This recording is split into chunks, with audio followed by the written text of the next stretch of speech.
So I'm going to speak from that America where there is a Constitution, and that America where there is democracy, that other America, a virtual America. And in that America, we actually do have a government of, by, and for the people. We call it the Green Shadow Cabinet. Come on now.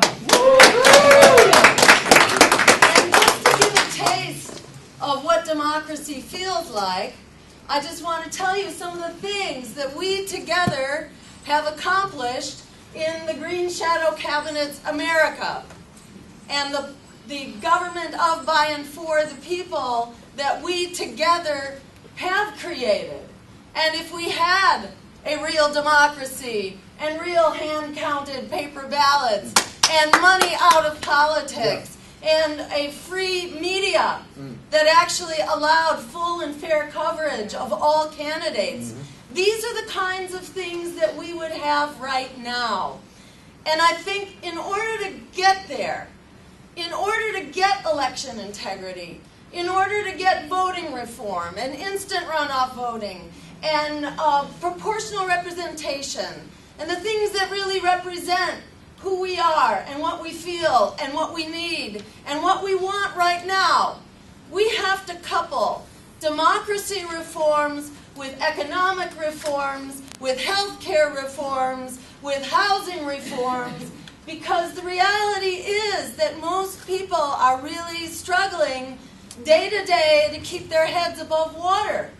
So unfortunately, it falls to us who have the time, the wherewithal to really be looking after, to be the monitors of the technology of our democracy. This needs to be a mass movement.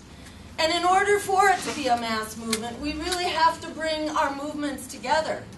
So I want to just run through some of the things that we accomplished. We've already accomplished in this virtual world where we have a democracy. Bradley Manning is a free man. Okay. His sentence has been reduced to time already served, and he's a hero.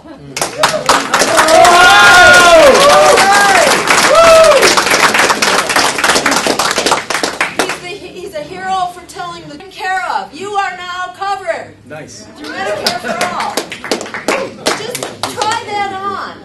See how that feels to have health care as a human right. It doesn't depend on your job. It doesn't depend on your labor contract. You have health care as a human right. If you owe a debt, a college debt, it's gone. Okay. You've been emancipated. How does that feel? We've cut the military budget in half. Woo! We have the money that we need.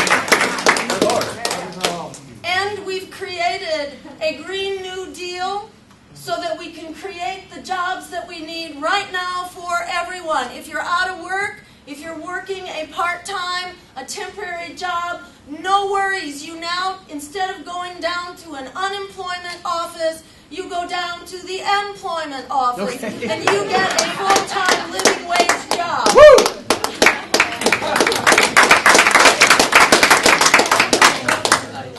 And you do it making your community healthy and sustainable and just. You don't have to sell your soul to the fossil fuels or the nuclear companies or the financial service companies. We have good jobs to create good and healthy communities, nor to Walmart, exactly, nor to the fast food industry.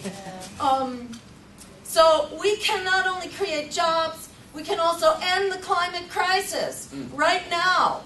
In fact, a study just put out by Stanford University looked at the state of New York as a microcosm. And what they found is that we can get to 100% clean renewable energy, wind, water, and sun by the year 2030, and it pays for itself. Wow. That transition they tell us we can't afford, it turns out it pays for itself because of all of the fossil fuel, pollution-related heart attacks, strokes, asthma, cancer, learning disabilities, diabetes, and all related to this fossil fuel economy and transportation system and food system that we have. We go green, it pays for itself. There's no reason not to go there right now. That's right.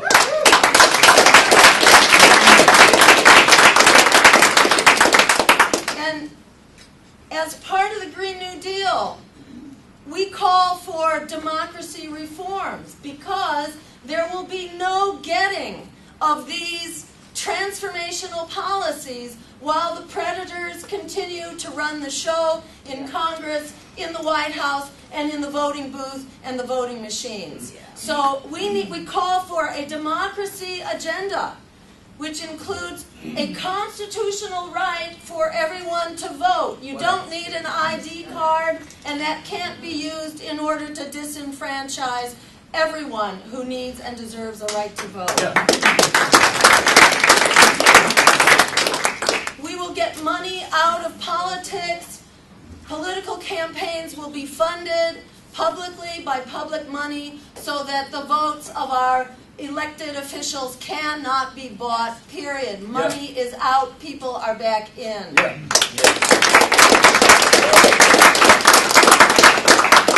And we can afford public financing of our elections the minute we make media free for all qualified candidates who are on the ballot.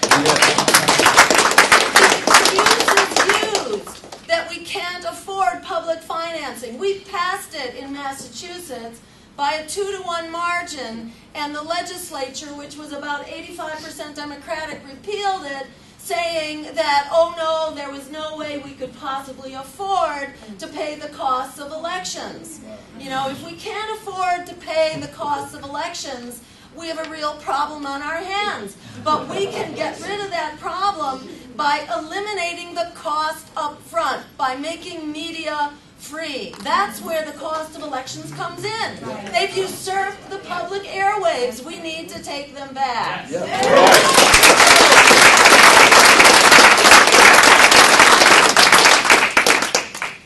These are all basically self-engineered problems. They've been engineered by the predatory political elite. They create these problems for which they offer themselves as the only solutions. Well, we say we're going to just get rid of those problems to start with, and then we can get rid of that political elite that's pretending that they are the solution.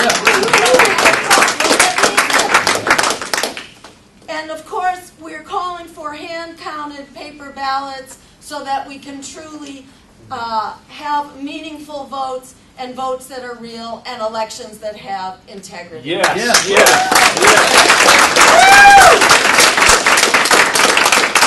And we're calling for equitable access to the ballot.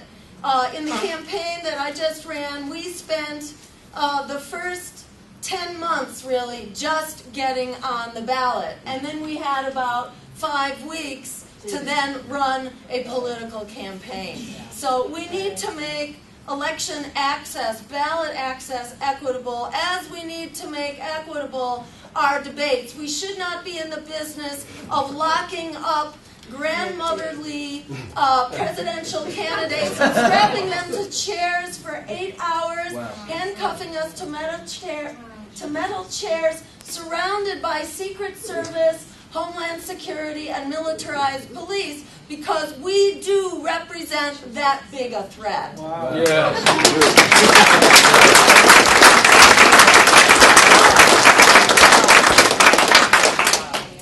So, you know, I'll just end saying the biggest myth out there is that we don't have the power to change this. As Alice Walker says, the biggest way people give up power is by not knowing we have it to start with.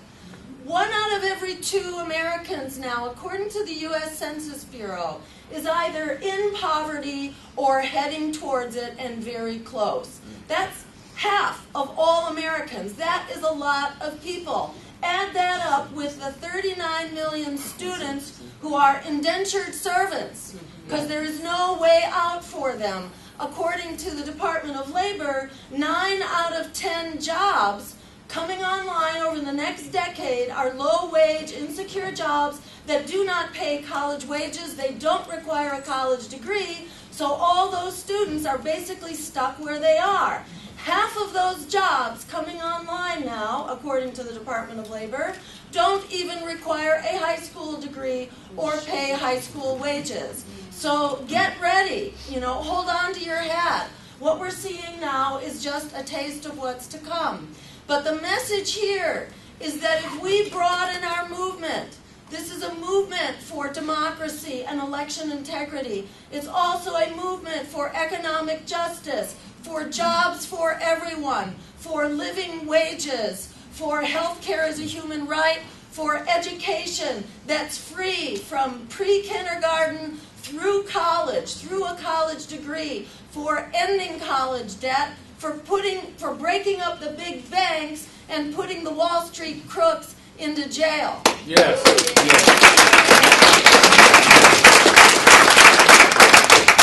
And for ending the climate crisis as part of how we jumpstart that clean, renewable, green energy economy that puts everyone back to work. Yeah. We can solve those problems at the same time, and by the way, that happens to make wars for oil obsolete, enabling us to cut that military budget in half, which it should be cut anyhow. So we've got a win-win-win-win here.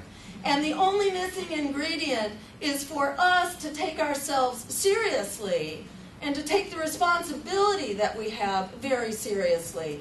Our democracy is in our hands, our economy is in our hands, our climate and the future of the planet is really in our hands. Nobody's going to do it for us. It's we who are going to do it. This is the time for the politics of courage.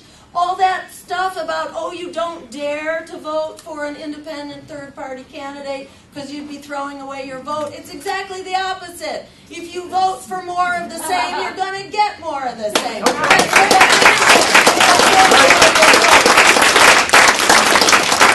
So it's time for the politics of courage.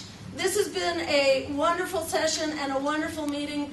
I have asked one of my partners in the Green Shadow Cabinet, Richard Monhay, to come and say a few words as well. And Richard is the Secretary of Labor and really represents who it is that must be our partners going forward. And I mean everyday working people. I mean immigrants who are essentially citizens of the world, which we all are together. This is about getting out of our silos, getting together, because the minute we do that, we have a movement for people, peace, and the planet, which is unstoppable. Let's show what it is. Yeah.